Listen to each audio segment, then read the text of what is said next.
Mennonite family vanished in 1990. 8 years later, one quiet detail changes everything. It happened in a rural corner of Berks County, Pennsylvania, just outside the farming town of Hamburg. If you blink driving down Route 143, you might miss it.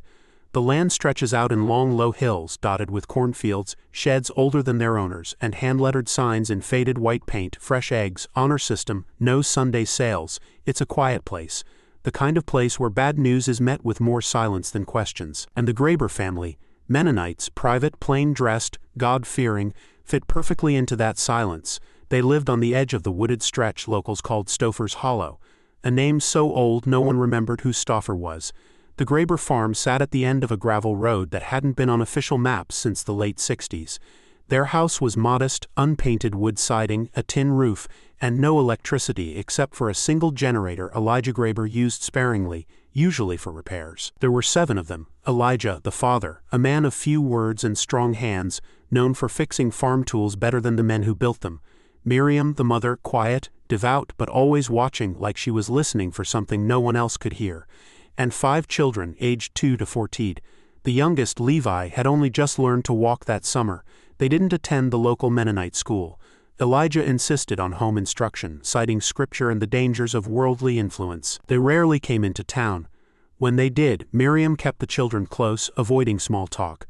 The only place anyone reliably saw them was the Wednesday farmers market, where Elijah sold handmade tools and Miriam brought preserves and bread wrapped in coarse muslin.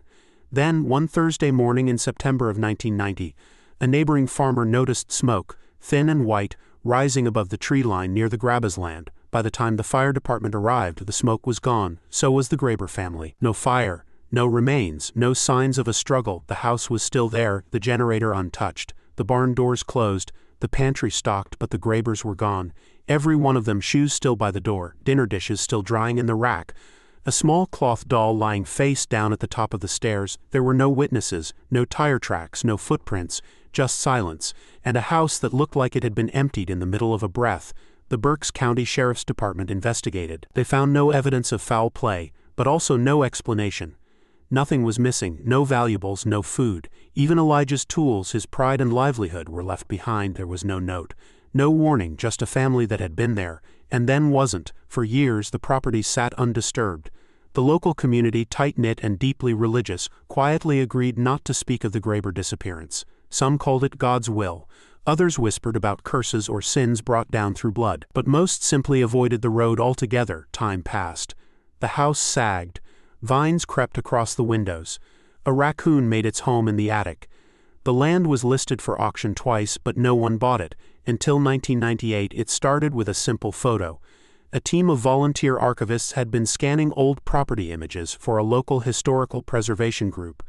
One of them, Julia Benner, 26, a recent graduate with a passion for folk architecture, was sorting through a box of 35mm prints taken by county inspectors in the early 1990s. She came across a photo labeled simply, Graber Property, September 1990, follow-up.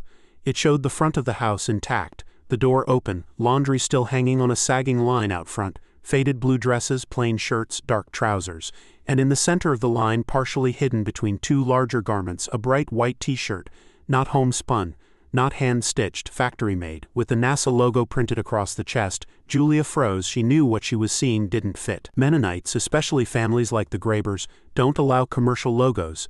They don't own t-shirts, they don't believe in space programs, and they certainly don't hang NASA apparel on the line between plain blue bonnets and hand-hemmed pants. She zoomed in on the scan. The shirt was small, child-sized, wrinkled, but unmistakable. The red swoosh, the bold black text, a detail no one at the time had apparently noticed, but once she saw it, she couldn't unsee it, and neither could the sheriff's office. Within a week, the Berks County Cold Case Unit reopened the Graber file. Not because of the shirt itself, but because of what they found when they examined the original negatives.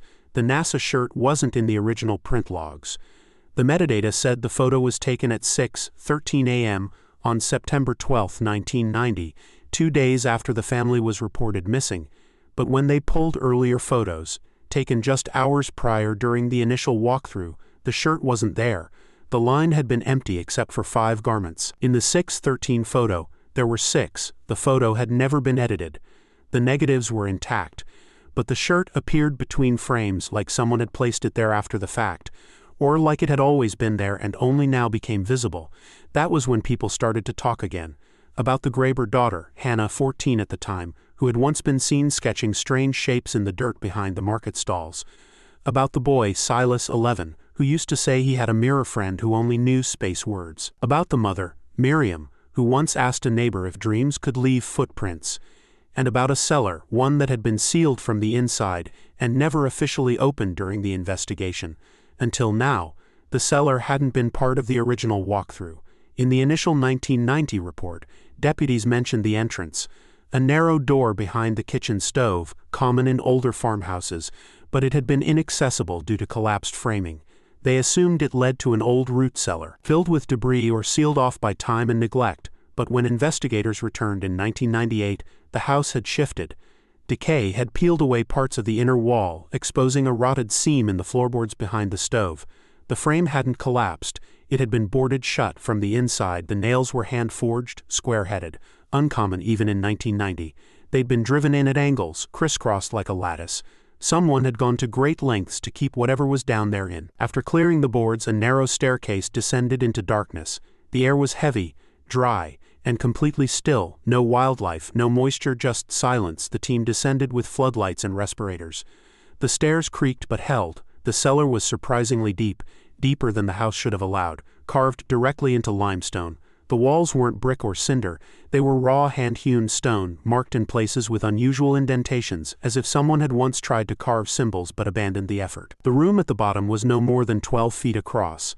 There was a mattress, flattened and rotted into the ground, rusted pails, a broken oil lamp, and in the center something no one expected, a mirror 7 feet tall, framed in plain wood, no ornamentation, just standing there untouched by dust or decay. The surface wasn't reflective in the way mirrors should be.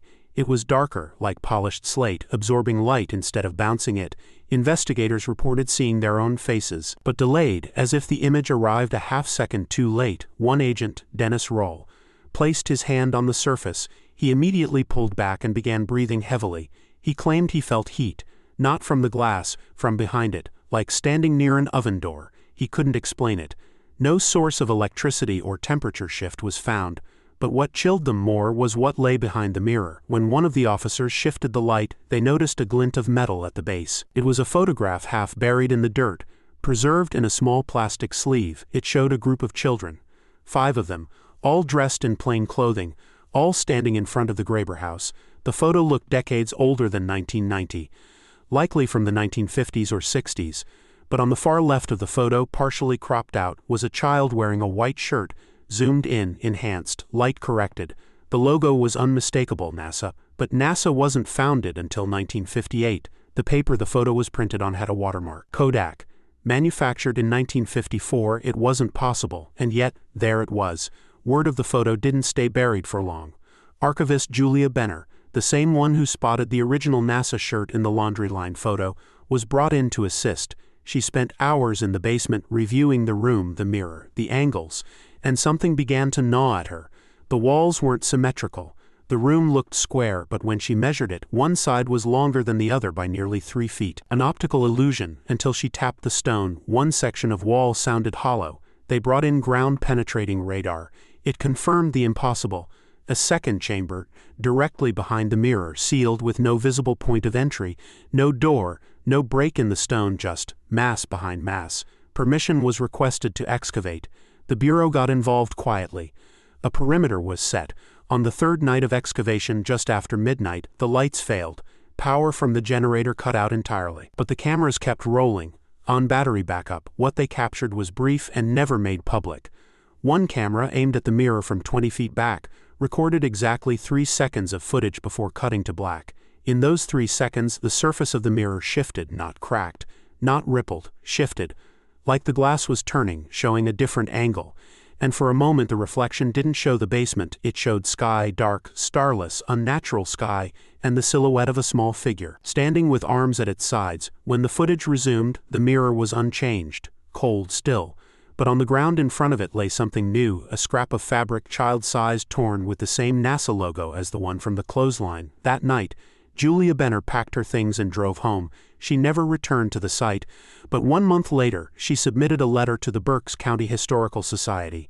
In it, she described a dream she'd had every night since leaving the cellar. There's a window that pretends to be a mirror. Sometimes I'm on one side, sometimes I'm on the other, but no matter where I stand, there's always a boy inside, and he knows my name before I speak. She ended the letter with a postscript. The Graeber family didn't disappear. They answered something. By the end of October 1998, the Graeber house had become a problem. Local authorities didn't want media attention. The Bureau wanted jurisdiction. The community wanted it forgotten. But then a librarian in Reading, PA, reached out after reading a brief mention in the Berks County Historical Quarterly.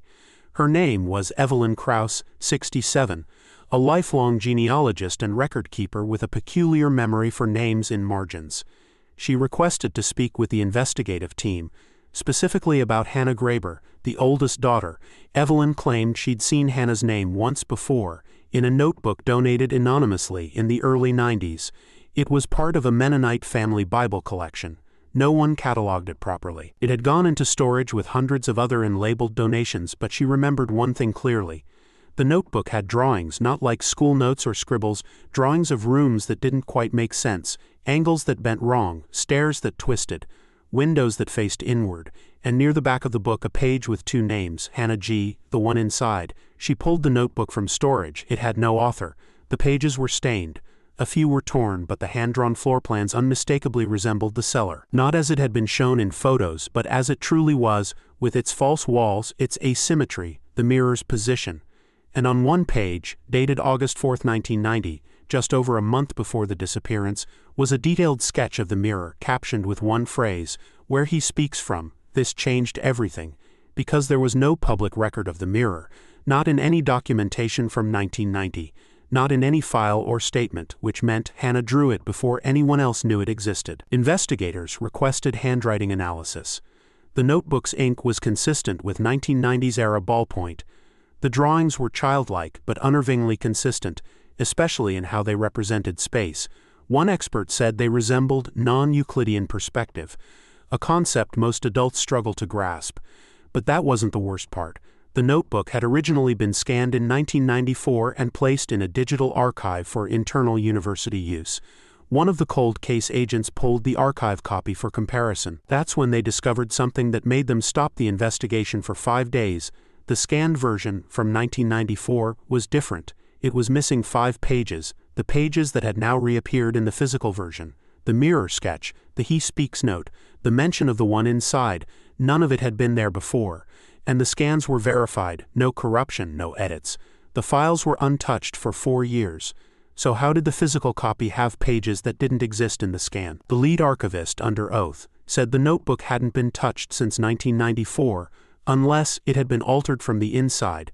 That's when Agent Lori Sanchez, who had taken over field leadership of the Graeber case, made the decision to bring in external analysis, not paranormal, not theoretical, mathematical.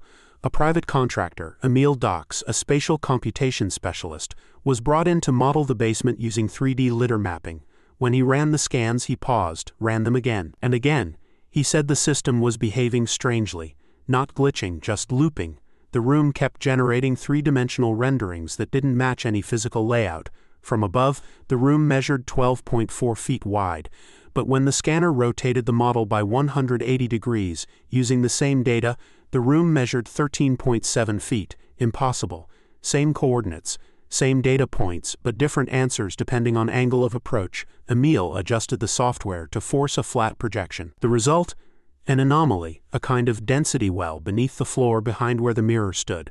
Like a pocket of compressed geometry, he looked at the data, exhaled and said, "This isn't a mirror, it's a translation point." When asked what that meant, he clarified, "It's where space stops behaving the way you think it should, where input and output don't match, where things go in and don't come out the same." They shut down the site 2 days later, but that didn't stop the mail. Starting in December 1998, envelopes began arriving at the Berks County Sheriff's Office. No return address, no fingerprints, each contained one Polaroid photo. They came 2 weeks apart, then 3, then 1 every month. Each photo showed a room, sometimes concrete, sometimes wood, once a classroom, once what appeared to be a church basement, but always the same composition.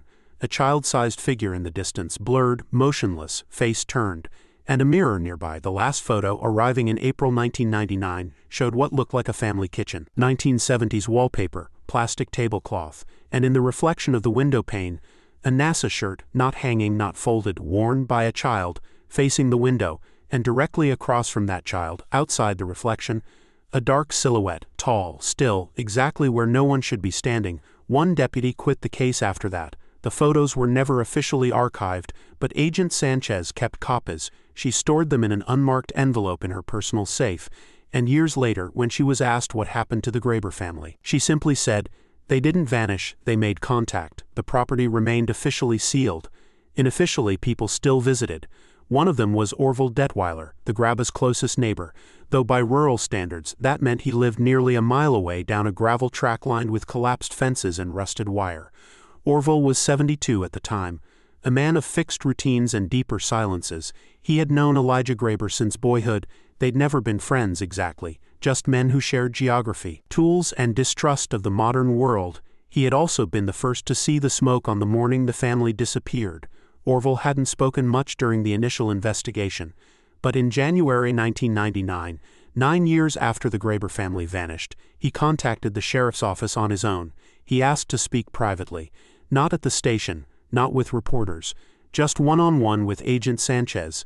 When she arrived at his property, Orville didn't greet her. He simply walked her around back, to where the edge of his fields met the border of the woods that once separated his land from the Graber property. He pointed at a small, overgrown mound, a place so unremarkable it barely seemed worth noticing. "That's their well," he said, "used to run dry every August. Elijah said it was cursed, filled it in around 84. But last month I saw something." Sanchez listened carefully. Orville continued, "I came out after a storm. Lightning hit close, shook the ground, cracked part of the upper ridge. That mound collapsed some. I got curious." He walked her over to it. The grass had grown back, but the earth was soft. He lifted a piece of plywood, half rotted and moss-stained. Beneath it, the stone lip of an old well, sunken and dry, but not empty. Something shimmered at the bottom, metallic, round, about the size of a basketball. Sanchez lowered a camera into the shaft, snapped several photos. When the film developed, she froze, because the object wasn't a sphere, it was a lamp, antique, oil-based, with a dented frame and a cracked chimney, and painted faintly on its side in chipped white paint were the initials, M.G., Miriam Graber. But what truly unnerved her was what sat beside it, a cloth bundle partially decayed. When retrieved and examined under controlled conditions, it was found to contain a child's shoe, a lace bonnet, 3 yellowed pages from a torn Bible, and a notebook heavily water-damaged but still partially legible. It was Miriam's writing. The pages were journal-like, half prayers, half fragmented thoughts. Most sentences were incomplete. Some were scratched out violently. But one entry stood out, written in uneven pencil across both pages. "Hannah is not wrong. He knows her now. Silas walks at night, but he is not dreaming. Levi laughs at the mirror even when no one is near. I covered the glass with a quilt but heard it breathing through the cotton. Elijah says to burn it. But I think it is already inside us. This house does not creak from age. It creaks to announce where it's looking." Another entry, undated, read, "There was a sound in the well, like tapping. Then 3 knocks, then silence. I dreamed that water climbed up instead of down. The water had fingers after that." The pages ended, no signature, no goodbye. Sanchez made the decision to reopen a box that had been sealed in the county archive, a collection of materials originally deemed irrelevant by the 1990 investigation. Mostly personal effects, clothing, torn pages, items found in the Graber barn. Among them was a bundle of clothing found stuffed into a hayloft. At the time it had been ignored, assumed to be donations or cleaning rags. But now, looking at it with fresh eyes, Sanchez noticed something she hadn't before.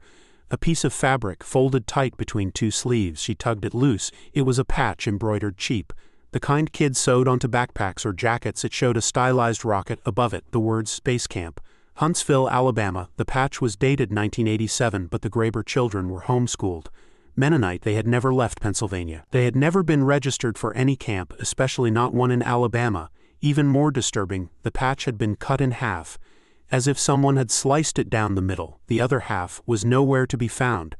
But 2 weeks later, a call came in from a retired officer in Alabama. He'd read about the reopened Graber case in a bulletin, and he remembered something. In 1987, a local boy had brought a strange item to show and tell. Said his uncle found it on a tree branch up high where nothing should land. It was half a patch, Space Camp, Huntsville, it matched exactly. Same tear, same thread, that branch. It was found 17 feet off the ground, no storm damage, no nesting birds, just a half patch, hanging like something had thrown it from far away, or from somewhere that didn't obey up and down the way we understand it. The case now moved out of the public eye. The FBI involvement was classified. The mirror was removed from the Graber cellar and relocated to a federal storage site in Maryland. A new agent was assigned to watch it. She lasted 3 weeks, resigned without explanation. When later questioned unofficially, she said only, "I kept hearing something in the reflection, not seeing. Hearing, it said my name, but not like a person, like a place." The Graber case was no longer just about the Grabers. By mid-1999, scattered reports were coming in from across Pennsylvania and neighboring states, each of them minor, isolated, and dismissed on their own.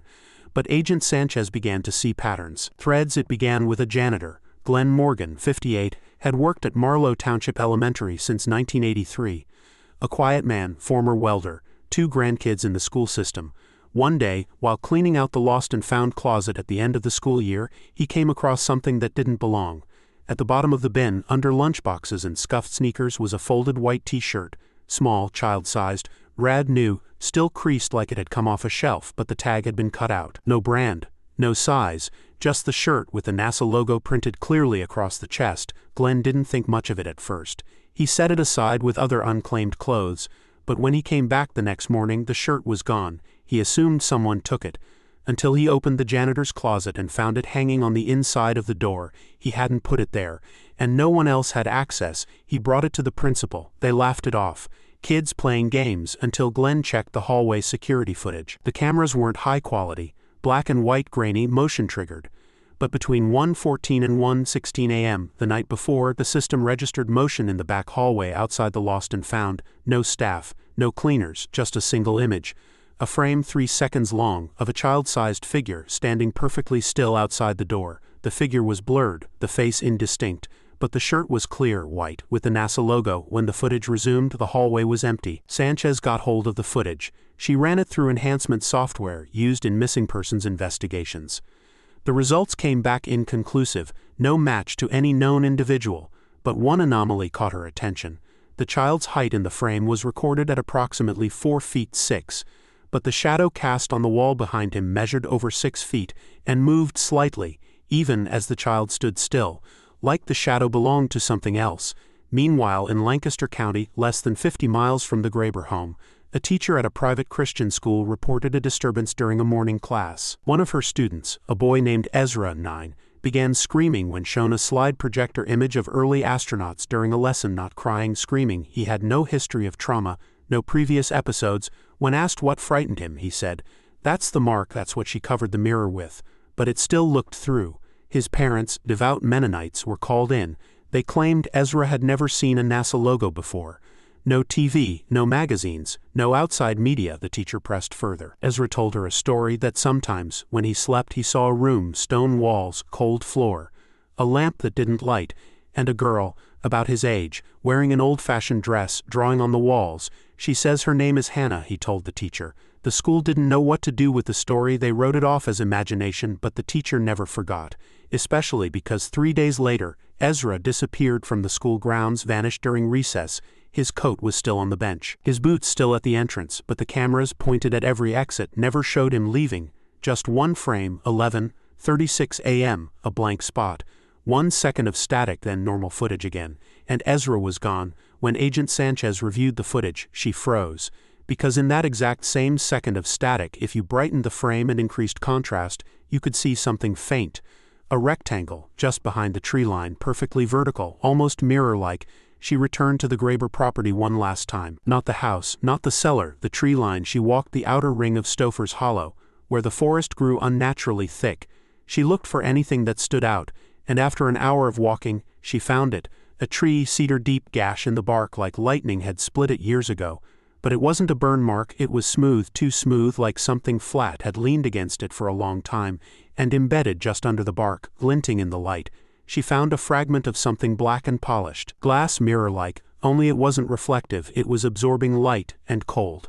Too cold for the air temperature. She bagged it, labeled it, filed it under field evidence, but in her private notes she didn't call it glass, she called it The edge of a door that shouldn't have opened. That winter, a letter arrived at her personal mailbox. No return address. Inside, one photo, a Polaroid, a girl standing in front of an old mirror. Hannah, same clothes as in the Graber family portrait. Same house, but something was wrong. Her eyes weren't looking into the mirror. They were looking out, right at the lens.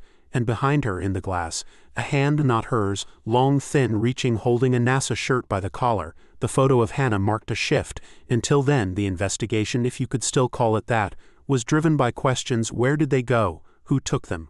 What was the mirror? But the Polaroid said something more dangerous. They hadn't gone anywhere. They had simply stayed somewhere else, and someone, or something, was still keeping score. Agent Sanchez submitted the photo through internal channels. It vanished within 48 hours. Not lost. Disappeared. Even from encrypted archives. The physical copy she submitted was returned to her desk the next morning, burned, edges singed, image half melted. Like someone had pressed a cigarette into Hannah's face and let it smolder. No note, no explanation, but Sanchez was done playing official. She turned inward. She began reaching out, not to law enforcement but to librarians, volunteer archivists, former social workers, janitors, church secretaries. Anyone who'd once handled something strange, dismissed it, then buried it. And slowly, they started talking. One of them was David Whitaker, a former youth pastor in Chambersburg, about 80 miles from Berks County. He contacted Sanchez through a burner email. They met at a diner off Route 30. He brought a shoebox, inside old Sunday school attendance sheets, crayon drawings, and a broken cassette tape. But one paper stood out, a prayer request slip, unsigned, written in a child's uneven handwriting. "Please tell the mirror boy to stop coming through the walls." Whitaker said the note came from 1995. No one remembered who wrote it. But what shook him was what was drawn on the back: a door, simple, childlike lines with a rectangle drawn across it. Like a mirror had been nailed in place, and from behind that mirror, dozens of hands small, reaching, all labeled with one word again. Whitaker had dismissed it at the time, until one day he walked past the Sunday school coat rack and saw something hanging between the wool scarves and denim jackets, a NASA shirt. He never found out who it belonged to. But the next day, one of his students, Joey R., 10 years old, was gone. No signs of struggle, just an open coat locker, and a handprint on the mirror in the church basement bathroom, a small handprint on the inside. By the end of 1999, Sanchez had compiled what she called the Echo File, a private collection of 31 events tied not by geography or people, but by patterns, always. A child under 15, a mirror or reflective surface, a reference to something coming through or standing still, and somewhere, a NASA logo, a sticker, a shirt, a notebook, once, even an iron-on transfer on a pillowcase. But it was never about NASA, not really. It was the idea of it, the symbol, the implication, the promise of somewhere else, and something was using that idea as a door. That fall, a traffic camera outside of Harrisburg caught something just before sunrise. A woman standing at a bus stop, no one else in sight. She's looking down at her phone, but in the glass shelter wall behind her, a reflection not hers, a child, maybe 10, standing very still, white shirt, NASA logo, arms at his sides. She never noticed, never turned. But for 3 frames he stood there, in the reflection only, then gone. Review of the raw footage showed no child at the scene, only in the glass. In early 2000, Sanchez resigned officially. Stress, accumulated trauma, mental exhaustion. Unofficially, she'd started receiving phone calls with no voice on the other end, only breathing, matched to her own rhythm. Always when she was near reflective surfaces, mirrors, windows, the black screen of her powered-off laptop, once the microwave door. She covered every mirror in her apartment with sheets. But at night, she'd hear them shifting, as if something underneath was adjusting to see better. She left town, but not before mailing one last package. It arrived anonymously at the Berks County Sheriff's Office 3 weeks later. Inside, a VHS tape, a copy of the first photo with the NASA shirt, and a note written in Sanchez's sharp, unmistakable hand. They never left. They just crossed something we don't have a word for. And whatever let them through is learning how to invite more. The VHS tape was reviewed, grainy footage, low light, timestamp unreadable, a handheld camera. Walking through the Graber property, then the cellar, then the mirror, silent, until the last 14 seconds when the mirror's surface ripples and a faint voice, not child, not adult, speaks 2 words, layered over itself, another ready, then static. It was spring 2000. A delivery driver for a poultry distributor was heading north on a state road outside New Bloomfield, PA, just before dawn. It was foggy, no traffic, radio off. That's when his headlights caught movement, a figure, small, on the shoulder of the road. He slowed. It was a boy standing still, facing the woods barefoot, wearing a plain beige tunic that looked hand-stitched, dirty at the hem. Over it, a white t-shirt stretched over his chest like it had been pulled on too quickly, the NASA logo, clear, red swoosh, black letters. Too clean compared to the rest of him. The driver stopped, called out. No response. The boy didn't move, didn't even flinch. He looked calm, almost too calm. Police were called. The boy was taken to a local hospital. He didn't speak. He didn't resist. He just watched. Vitals normal. No injuries. No signs of abuse, but no one could identify him. When asked his name, he whispered once, "Not ready." That was all he said until the next morning. A nurse on duty, a former schoolteacher, was changing his linens when she caught him humming a slow, repeating melody. She recognized it. A Mennonite hymn, rare, obscure, called "Let My Lamp Be Trimmed and Burning." She hadn't heard it since she was a child. She asked him how he knew it. He said, "She sings it to the wall." Then he stared at the reflective panel on the side of the heart monitor. When the glass is quiet, they ran his photo through databases. Nothing, no match in missing persons, no fingerprint records. But then someone at the bureau made a quiet connection: the face, the hairline, the ears. He resembled Silas Graber, last seen in 1990, age at disappearance, 11. Estimated age of this boy, 11 or 12, but that was impossible. It had been 10 years, and he hadn't aged a day. They brought in Dr. Ellen Markley, a forensic anthropologist. She took blood samples, ran tests. The boy's cells were normal, except for one anomaly. His melatonin levels were off the charts, as if he had spent years in total darkness, underground perhaps, or in a space without circadian rhythm. But his muscles didn't show atrophy, his hair had grown, his nails had not. It made no sense. He was physically stable, but temporally broken. When shown a photo of the Graber family, the boy looked at it for over a minute, then pointed at Miriam. She wanted to go back, pointed at Elijah. He broke it before it could learn. Then he pointed at Hannah, paused, and whispered, "She's not coming." The FBI took custody of the boy. No further information was released. But 3 weeks later, an anonymous staffer from the holding facility contacted a journalist. She said they kept him in a room with no mirrors, no glass, no windows. One night she walked by his room. The boy was standing, eyes closed, facing the blank wall, whispering he wants something new now. Not silence, not names, he wants memory. She asked him what that meant. He opened his eyes and said, "You forget a face when you stop looking, but he doesn't forget you." Then he smiled. That was the first and last time she saw him smile. 2 days later, he was gone. No sign of escape. Security footage showed the room until 2:03 a.m., then static. When the feed resumed, the room was empty. Only one item remained: the white NASA shirt folded neatly on the bed. Inside it, tucked against the fabric, a drawing crayoned on old notebook paper.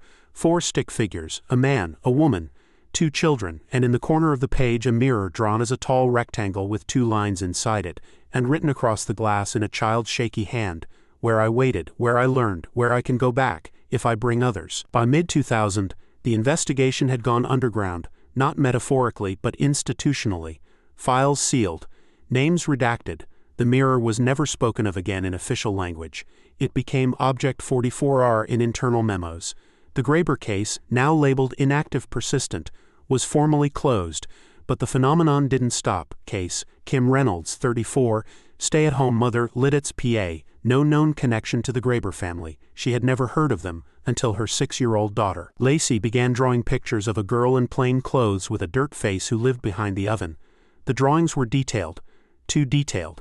They showed not just a girl but the layout of a small kitchen, down to the shelf patterns and chipped tile. One day, Lacey asked her mom why the mirror girl never blinks. Kim asked what mirror she was talking about. "The one on the back door. The girl stands in it, but she's not me. She just wears my face." Kim removed the small glass insert in the back door, covered it with cardboard. The next morning, the cardboard was gone. In its place, pressed into the inside of the glass, was a child's handprint, facing outward. No one in the family had small enough hands. That same week, their kitchen radio began turning on at night, low static, no music. Then 3 knocks from behind the fridge. No one believed her, until a neighbor babysitting Lacey reported seeing a girl through the living room window. But there was no girl outside. There was no one outside. Only the reflection, standing still, staring, wearing a white shirt with a NASA logo. Case Officer Stephen Hull, 49, worked initial patrol on the Graber property in 1990. In July 2000, he went missing. His patrol car was found parked on a dirt road 3 counties over, engine running, driver's door open, radio still active on the passenger seat. A copy of the original crime scene photo, the one with the clothesline and the NASA shirt, except in this version the shirt was gone, crossed out in black marker, and at the bottom of the photo, a new line had been written in shaky pen. "You can't erase what never left." No trace of Hall was ever found. His dashcam footage was corrupted. Except for one 5-second clip just before the feed cut out, the camera points out the windshield, road empty. But for 2 frames, something tall and reflective appears in the distance, just for a blink, then disappears, like a mirror standing upright in the middle of the woods. Then, in autumn, the first confirmed witness returned. Her name was Alice Weber, 43. She had once worked as a part-time clerk at the Hamburg Public Library, not far from the Graber property. She had been present in 1990 when the Graber file was archived. She had touched the negatives. Now she lived alone in a trailer off Route 61. A local pastor contacted authorities after Alice began behaving strangely, covering all reflective surfaces in her home with pages torn from hymnals. She claimed her microwave watched her sleep when interviewed. She was lucid, but specific. She said she had started seeing the Graber daughter, Hannah, not in dreams but in reflections, not just mirrors, puddle water, sunglasses, chrome bumpers anywhere light bounced. "She doesn't look at me like a ghost," Alice said. "She looks at me like I was supposed to come with her." Alice claimed she once tried to speak to Hannah, asked her if she was safe. Hannah didn't respond, just raised one hand and pointed upward, not at the sky, at the underside of the ceiling, as if she were beneath it, and whispered, "He's not asking anymore, he's remembering." After the interview, Alice gave the officers a notebook. Inside were dozens of entries, but one, circled repeatedly in red pencil, read, "I saw the NASA shirt on my clothesline. I don't own one, but it was still wet." She lived alone, had for years. No one could explain how a shirt like that could have appeared, or why, when they checked the backyard, the clothesline rope had knots tied in it that she couldn't reach, high knots, tensioned as if someone had pulled the line taut from above, and woven into one of the knots a single dark hair, too long for Alice, too short for a woman. Later DNA analysis showed partial match markers to the Graber bloodline. Winter 2000. Federal quiet order issued. A silent directive under Code Sable Red 44R was pushed through an internal bureau chain. It called for the permanent closure of the Graber site, not demolition, sealing. A specialized team, not FBI but drawn from energy sector infrastructure response, arrived under cover of environmental containment. They worked 4 nights, no machines, no lights after midnight. Local roads were closed due to pipeline inspections. A concrete shell was poured over the entrance to the cellar, 12 feet thick, reinforced with a lead alloy matrix and something listed in the manifest only as reflective dampening mesh. Over that, a layer of topsoil, then sod, then fencing, then signs, "No trespassing." Federal land. They planted 5 trees around the space, cedar just like the one that had once held the shard. And then they left. But one man stayed. Julian R. Keller, 41, was part of the initial materials handling unit. He had reviewed the mirror's movement log, read the Sanchez files, seen the drawings, read Miriam Graber's journal. He filed a request to stay behind for monitoring. It was denied, but he stayed anyway, moved into a trailer on the next parcel of land, quiet, kept to himself, told the few locals who asked that he was studying insect behavior across rewilded surfaces. But he wasn't watching the grass. He was watching the air. On February 3, 2001, Keller recorded something on an analog camera. He refused to use digital after reviewing the VHS footage Sanchez left. The tape was labeled only. Reflection drift, 2:17 a.m. The footage is unsteady, black and white. Time-coded, the camera is aimed at a metal panel, mounted behind his trailer as a makeshift mirror to reflect sunlight during the day. At night, it's just a dull surface. But at 2:17 a.m., something crosses its reflection. Not the camera, not Keller, nothing visible in the space in front of the panel, just a shadow, tall, still, moving across the panel as if walking behind the trailer. Though nothing was there, and for a fraction of a second, a child's face appears close to the surface, not moving, just there, watching. Keller freezes, and on the tape you can hear him whisper, "It's him." But he's older now. Then silence, then 3 knocks. Not from the trailer walls but from the panel itself. Keller didn't report the tape. He mailed it anonymously to the same journalist Sanchez once trusted, along with a note. "It's not a loop, it's a translation error." The mirror is trying to remember what was once behind it, but the more it remembers, the more real it becomes. 3 months later, Keller disappeared. His trailer was locked from the inside. No signs of struggle, no broken glass. Only one thing was left out of place: a child-sized footprint pressed into a thin layer of pollen on the windowsill, facing inward. April 2001, final event. A group of high school students on a field trip to a restored Mennonite homestead in Lebanon County took photos of the site for a yearbook spread. In one image, a simple group shot in front of the barn. Something was caught in the upper window, a reflection in the glass. Closer analysis showed a figure, plain dress, shoulders hunched, hands flat against the inside of the glass, and in the reflection of her eyes, magnified 40x, was a white logo, red swoosh, black letters, NASA, but the photo had been taken with an analog camera, no digital manipulation, no layers. The window had no glass in it, had been missing for years. But still, the reflection remained. That photo never ran in the yearbook. The student who took it claimed the negative tore when he tried to reprint it. Then his printer began turning on by itself at night, printing blank pages except for a single one, text only, 6 words, block font, ink smudged. I know how to stay now. The Graber family was never found. No bodies, no arrests, no official story. The case file exists only as a sealed record, stored under restricted access in a database tagged Event Class, Locus Reflector, Dormant Unresolved. But sometimes in towns with no streetlights, in old houses with warped bathroom mirrors, on the surface of pond water just before dawn, people still report glimpses of a girl in a bonnet, of a boy holding a shirt that isn't his, of a hand touching glass from the wrong side, and always the same phrase whispered at the edge of sleep: I wasn't lost, I just looked back too long. Late summer 2001, internal anomaly alert, echo spread suspected. By August, it wasn't just the Graber property or small-town mirrors or VHS tape whispers, it was objects. People began finding items in places they didn't belong and shouldn't exist at all. A social worker in Harrisburg opened her glove box and found a child's drawing on aged paper, 4 stick figures, a square labeled cellar, and a mirrored door scribbled black. A park ranger in Maryland discovered a wooden button hand-carved with the initials SG, lying at the edge of a lake where no one had camped for weeks. A nurse in Reading, working a night shift in hospice care, walked into a patient's room and found a white NASA t-shirt folded on the windowsill. Yet the patient had died 2 days before, and the room had been cleaned twice. All of them reported a strange reaction to touching the object. Some felt heat, some said it vibrated slightly, one described it as breathing against my skin. But the most consistent symptom, memory distortion. Each person later described remembering something they knew never happened.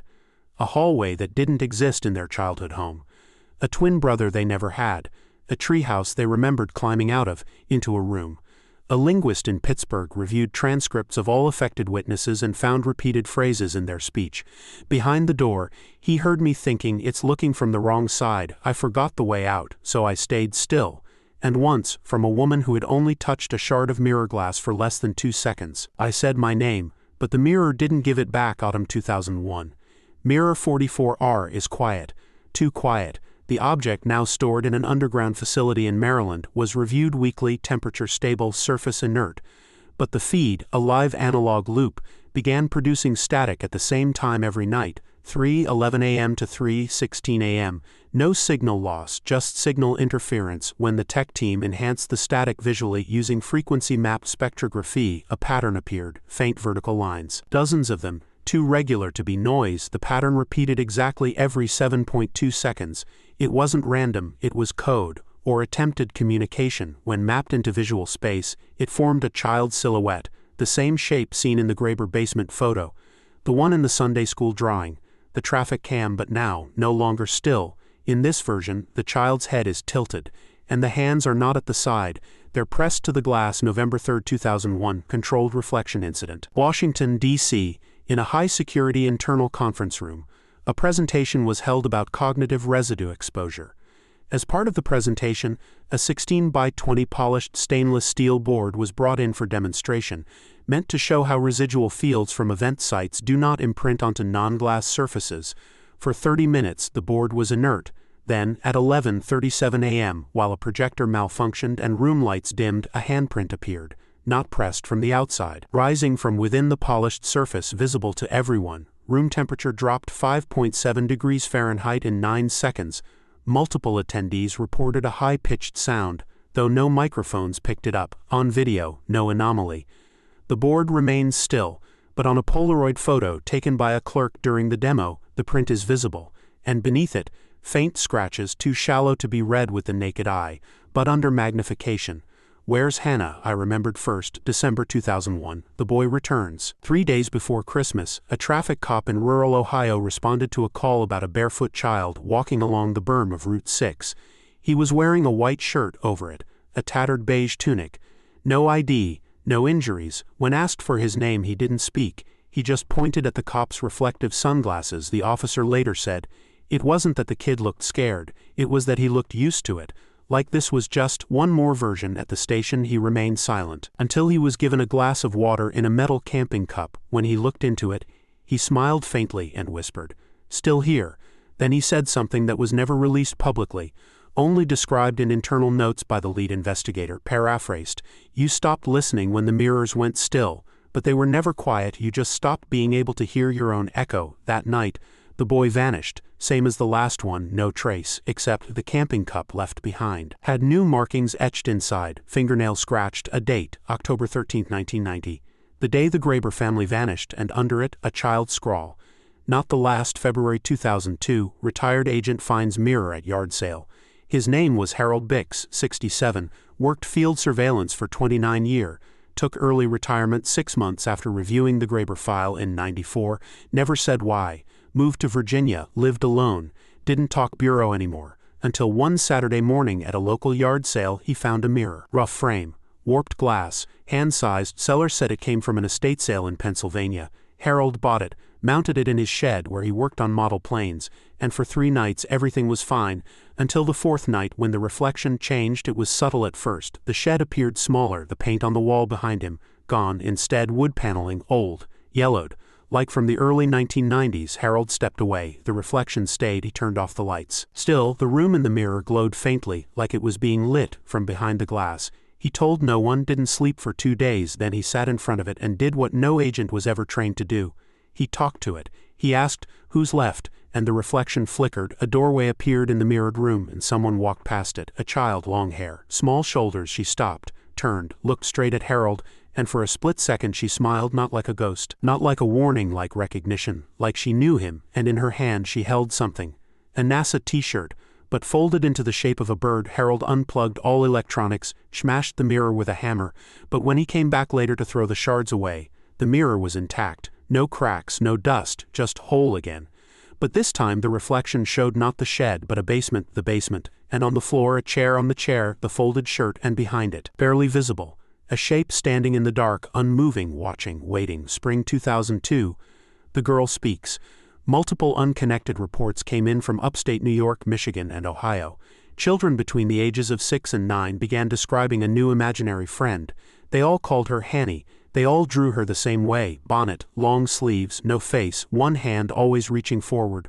One child, an 8-year-old boy from Ithaca, told his mother that Hanny visited only when the room was quiet enough to hear your own thoughts. He said, "She doesn't knock anymore. She just starts looking." The mother, a school psychologist, asked what Hanny wanted. He replied, "To finish the game she lost once. Now it's our turn." She found the boy sitting up in bed one night, staring at the mirror closet door and softly singing, trimmed and burning, ready for the bridegroom's call." A forgotten photo surfaces. In April, a donation box at a Lancaster thrift store contained a roll of undeveloped film. The clerk developed it for archiving. Most of the pictures were unremarkable, snapshots from what looked like a church picnic in the late 1980s. But one frame stood out. It showed a group of children sitting in a field. In the background, a woman with her back turned, wearing Mennonite dress, bent over a laundry line. Hanging behind her a row of simple clothing, and one white shirt with the NASA logo. The woman's posture, the stitching of her collar, the scar on her hand, confirmed by comparison, matched Miriam Graber. But the photo was time-stamped, May 1997, 7 years after her disappearance, in a place no one searched, a place that didn't exist on current property records, a clearing that, according to forestry logs, had been leveled in 1989. The field in the photo was gone, now forest, uncut, old growth, no path in. And yet, when federal agents returned to the coordinates, they found a small break in the trees, just wide enough to walk single file. At the end of the path, a circle of flattened grass. No trees growing within 8 feet of it. No insects, no sound. In the middle of the circle, a clothesline pole, rusty and still knotted at the top, as if something had been tied there and pulled away. No sign of the shirt, but at the base of the pole, a hand mirror face down. Its glass was cracked, but not shattered, and when one agent lifted it carefully, The reflection didn't show trees, it showed 4 figures backlit blurred, standing in a room with walls that had no corners. And at the center, a child no older than 11 wearing a shirt, smiling, holding out his hand toward the mirror. Toward us, summer 2002. Storage Unit 114B, Northumberland County. An elderly man died in a small-town hospice. No relatives claimed his effects. Among his belongings was a key, tagged simply, 114B, paid through 2008. The facility was a storage lot just off Route 147 inside Unit 114B. A wooden trunk, 1 oil lamp, several notebooks mostly unreadable, a box marked kitchen, and a mirror, covered in 5 layers of cloth, bound with red twine and nailed shut in a handmade frame. On the mirror's backing written in black paint, "Only open in dry moon." A Mennonite expression meaning a night with no reflection, no moonlight, no still water. Investigators ignored it, unwrapped the mirror, and instantly noticed something wrong. It didn't reflect the room. It reflected a camera, old, tripod-mounted, facing into an empty room with a different mirror at its far wall. A mirror, showing them. The agents froze. One blinked, the other did not. The one who didn't blink stepped forward and whispered, "I can see the shirt again, it's folded this time." The other agent, Mason, later reported. I turned to him to ask what he meant, but he wasn't standing where I remembered. He was already gone. Security footage showed nothing, no flash, no noise, just one frame. He's there, next frame, gone, left behind, his badge lying on the concrete. And a single Polaroid, fresh, developed. It showed Mason, standing in front of the mirror. Only, there were 2 of him in the photo, both facing camera, one smiling, one just watching. August 2002, final sound log. In a bureau-adjacent research facility in Ohio, a former linguistic analyst named Dina Cortez ran private sound reconstructions of anomalous mirror-based M interference. She was analyzing analog hiss patterns from Mirror 44R's archived tapes, just white noise, static, until it wasn't. At 2:11 a.m., the tape produced a voice, one word, clear, childlike, whispered, from within the white noise. Closer. Dina froze the tape, played it backward. Same word, same tone, no digital signature, meaning the voice wasn't recorded electronically, it was baked into the analog distortion. She enhanced the frequency layers and visualized the waveform as an image. It wasn't linear, it was radial like a pupil. September 2002, synchronized whisper. 2 completely unconnected people, a truck driver in Missouri and a teenage girl in Vermont, reported hearing a voice at the exact same moment. They weren't on the phone, not watching TV, no radios, no common contact. Both described suddenly freezing during routine tasks. The girl was brushing her hair, the man was stepping out of his rig. Both looked into mirrors and heard clearly a voice behind them. Same voice, same sentence, "It's folded wrong. You know that now." They turned. Nothing behind them. But both were later found with identical items in their pockets, a scrap of white cloth aged, a drawn circle with a child's scrawl. GRBR. A final line, handwritten in pen. What is remembered stays, what is reflected returns. October 2002, closure attempt denied. A federal panel gathered in D.C. to discuss decommissioning 44R under the Containment No Longer Necessary clause. All attending members were shown case summaries, evidence logs, photographs, and the original child's drawing with the mirror. Only one panelist spoke against closure. A woman named Helen March, age 57, she had never worked on the case, had no known connection, but when asked for her vote, she said only, "I was the neighbor. I remember the shirt on our line. Everyone else had voted yes." But when the tally was reviewed, only her vote appeared and it read, "Still there." The other slips were blank. Final entry, December 2002. A surveillance camera in a bureau warehouse recorded footage of Mirror 44R during routine maintenance. The camera was analog, footage was clean. No interference, no anomalies until frame 441. 923. At that frame, the reflection showed something that wasn't in the room, not a figure, not a shadow, just a folded shirt placed neatly in the center of the mirror's reflected table. NASA logo faint but visible, one sleeve twisted, as if crumpled in a child's hand, and beside it, a note unreadable, but the last 5 letters were legible, burned slightly into the paper's edge. HANNA, Mirror 44R is now suspended in reinforced vacuum glass, underground. No one is allowed within 30 feet without written authorization. But on quiet nights, staff say they still hear it. Not movement, not words, just a soft rustle like someone very small folding laundry, again and again and again until someone looks back.